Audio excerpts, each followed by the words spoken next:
When working in a 3D environment, especially in crowded or complex areas, it can be challenging to maintain a clear view of the workspace.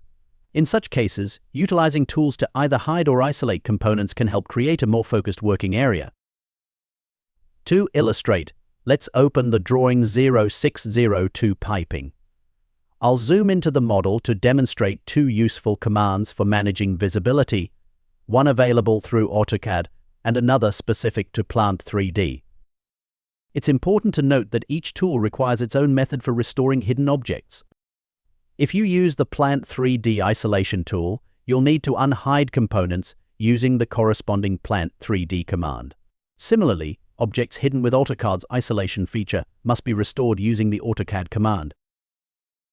For example, if we want to temporarily remove a tank from view, we can select it, right-click, and choose the Isolate Selected Parts option from the Plant 3D menu. This action hides all other components except the selected tank. When we're ready to restore visibility, we simply return to the same menu and select End Hiding Isolation. Let's try a different approach with another component, like a pump. This time we'll hide only the pump while keeping everything else visible. Again, the command for hiding and restoring the pump is found in the Plant 3D context menu. However, as a shortcut, you can use the Show All option from the visibility panel to quickly bring back any hidden components. To demonstrate how AutoCAD's isolation tool works differently, I'll use it to hide the same tank.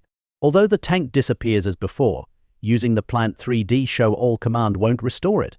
Instead, you'll need to return to AutoCAD's Isolate menu and select End Object Isolation to bring it back. These visibility tools are essential in situations where freezing an entire layer isn't an option, especially when obstructing and active components share the same layer. Make sure to use these commands regularly to maintain a clear and manageable workspace.